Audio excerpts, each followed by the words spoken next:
बिस्मिल्लाहिर्रहमानिर्रहीम। अस्सलामुअलैकुम व्यूवर्स। आज जो मैं रेसिपी लेकर आई हूँ वो बहुत ही ज़्यादा टेस्टी और यूनिक है और ये रेसिपी हमारी दादी बनाया करती थी, तो मैंने सोचा क्यों ना इस रेसिपी को आपके साथ शेयर किया जाए। ये रेसिपी सिर्फ बेसन और घर के मसालों के साथ आप बआसानी बना सकते हैं और इंशाल्लाह सब घर वाले इस टेस्टी रेसिपी को ज़रूर पसंद करेंगे। तो वीडियो को आखिर तक ज़रूर देखिएगा। वीडियो अच्छी लगे तो चैनल को सब्सक्राइब और वीडियो को लाइक करें। तो चलिए आइए अपनी रेसिपी स्टार्ट करते हैं। तो सबसे पहले 1 कप पानी को कढ़ाई में थोड़ा गर्म करने के बाद उसमें 1 टेबल स्पून कुटी हुई लाल मिर्च, 1 टेबल स्पून नमक, हाफ़ टेबल स्पून ज़ीरा पाउडर, हाफ़ टेबल स्पून लहसुन अदरक का पेस्ट डाल के इनको बॉयल आने तक थोड़ा सा पकाना है। पानी में बॉयल आने पर इसमें 1 पाव बेसन डाला है और बेसन को अच्छी तरह से छान लिया है। फिर इसको इसके साथ खूब अच्छी तरह से मिक्स कर लेंगे। थोड़ा थोड़ा सा पानी डालेंगे और फिर अच्छी तरह से मिक्स कर लेंगे। जब ये खुश्क हो जाएगा तो इसको किसी तसला, सीनी या ढक्कन पर निकाल लेंगे। इसको फैलाने के लिए और ठंडा करने के लिए एक बड़ा सा ढकना यूज़ किया गया है। आप चाहें तो इसके लिए कोई भी फ्लैट बर्तन यूज़ कर सकते हैं। अभी ये थोड़ा सा गर्म है तो हाथ में थोड़ा सा पानी लगाएंगे और इसको अच्छी तरह से इसके ऊपर फैला देंगे।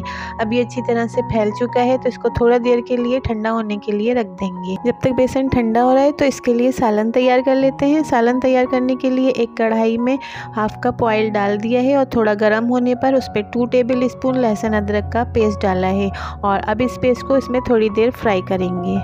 थोड़ा फ्राई होने के बाद इसमें 1 प्याली प्याज का पेस्ट, 1 टेबल स्पून हल्दी पाउडर, 1 टेबल स्पून लाल मिर्च पाउडर, 1 टेबल स्पून नमक, 1 टेबल स्पून गरम मसाला पाउडर डाल देंगे और सारे मसालों को अच्छी तरह से मिक्स करके थोड़ी देर फ्राई करना है।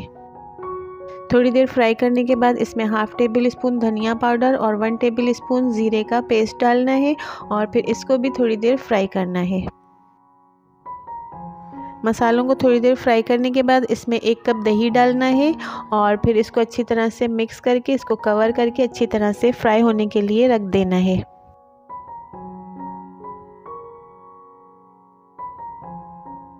सालन के लिए मसाला अच्छी तरह से फ्राई हो गया है। अब इसमें 2 कप पानी के डालने हैं और उनको अच्छी तरह से मिक्स करके इस सालन को कवर करके अच्छी तरह से पकने के लिए रखना है।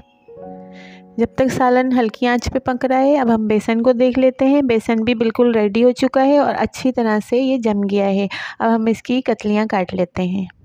यहाँ मेरी आप लोग से एक छोटी सी रिक्वेस्ट है कि अगर आपको मेरी वीडियोस पसंद आती हैं तो मेरे चैनल को सब्सक्राइब और वीडियोस को शेयर और लाइक ज़रूर कर दिया करें।